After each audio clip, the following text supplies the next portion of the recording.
Did you know that almost all of NASA's images aren't subject to copyright restrictions? I think this is genuinely one of the coolest things that a government program has ever done, and also I really truly do not want to touch Starfield anymore, so please enjoy some of the majesty of the universe instead of the world's greyest gameplay footage. I'm sure you'll forgive me. Also, I'm about to spoil all of Starfield, a game I really didn't like. The main faction in Starfield, Constellation, is introduced as a bunch of explorers, a small group who go out into undiscovered space and see what they can find. At the time, the player character is working as a miner, digging down into the cores of planets, moons, and asteroids rather than looking up into the vastness of the night sky and wondering what's out there. Their supervisor dreams of having enough fuel to bounce between known lucrative spots, but only Constellation wants to go into unmapped space. Who does that anymore? Asks fellow miner Hella. We learn through him that most people in this world consider the exploration of the galaxy over and done with. It's not comprehensive, but there's enough to extract on the planets they've already colonized, so what's the point in looking any further? Constellation disagrees. They tell you they're the ones who, quote, look up at the stars and imagine what's out there.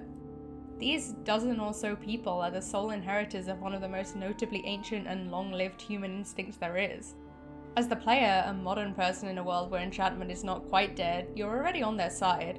More than that, you're positioned as one of the special few who can connect to this apparently lost wonder. Bethesda making Constellation universally relatable is a smart trick, given they're the group you need to stick with for the main plot. Other factions can be divisive and open up opportunities for role-playing, but Constellation needs to stay uncontroversial. But in doing so, they create a dreary world that reflects both our current changing attitudes towards real-world spacefaring and the modern AAA game's focus on player autonomy, most keenly distilled by none other than Bethesda themselves. When Kennedy made his famous "We choose to go to the moon" speech in 1962, he claimed that it was for, quote, the progress of all people. Although obviously positioning the US against the USSR in this Cold War context, the message was that space deserves the best of all mankind. The message on the other side of the Iron Curtain was similar. Earlier in the same year, Khrushchev wrote a letter to Kennedy congratulating him on the first successful orbit of the Earth carried out by a US citizen. He wrote that successful space launches, quote, inspire legitimate pride for the limitless potentialities of the human mind to serve the welfare of humanity, and that he hoped humans would be able to use that same genius to achieve, quote, lasting peace and ensure the prosperity of all peoples on our planet Earth. Don't get me wrong, these are both propaganda pieces, but they're propaganda that tells us something about the image the space race was intended to project. Harnessing the public's inherent fascination with what's out there beyond Earth was a way for both sides to insist they had all of humanity's best interests at heart. The message these days is not so clear. Although the wonder about space itself has not dropped away, JWST images are greeted with awe and the Mars rovers remain our most anthropomorphized creation. Oh god, I wrote this piece originally in 2023 and actually this has been completely obliterated by how we talk about LLMs. We still love to anthropomorphize Mars rovers, and if I thought that was a little bit complicated but mostly cute before, maybe I have increasingly ambivalent feelings about it now. But the point is, actual space launches are met with a lot less enthusiasm than they used to be. William Shatner provoked anger by taking a private flight into orbit and suddenly realizing climate change is scary. Elon Musk claimed he'd land a rocket on Mars in, quote, 3 or 4 years, which again, checking back in the year and a bit since I wrote this, is allegedly still on track for 2026, so we'll see. But it's clear that the people who are excited about this are the people who are excited about Musk himself, and that everyone else kind of wishes that somebody else would do it.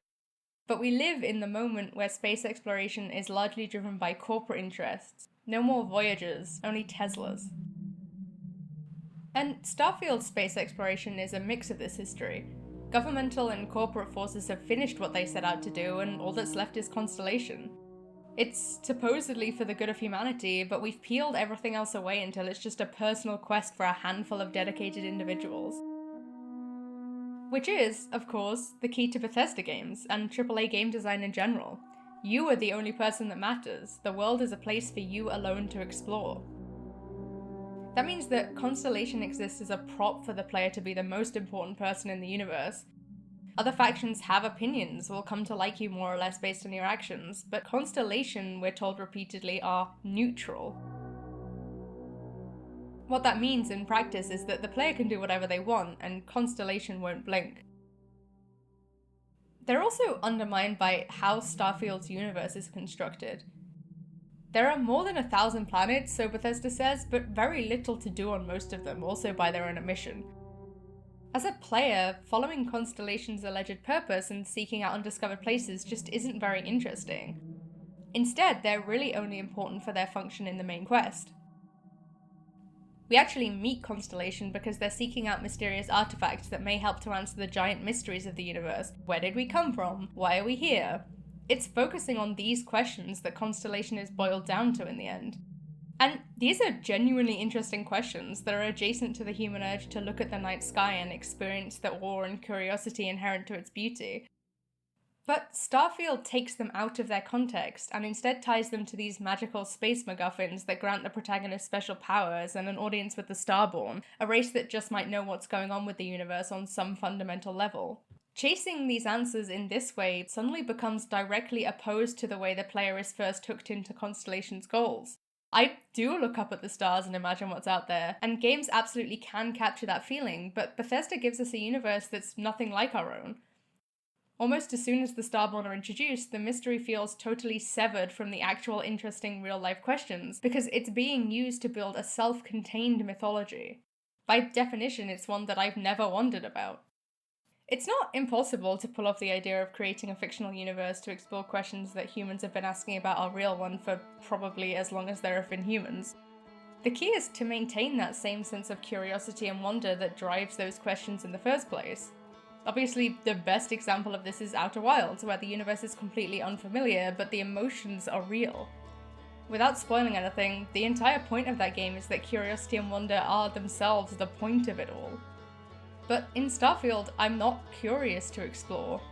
Most of the planets are barren, and the only thing that matters is getting more MacGuffin powers. Get enough, and the protagonist will eventually ascend to becoming a Starborn themselves. It's recursive. The reason the universe exists at all is to make you more powerful.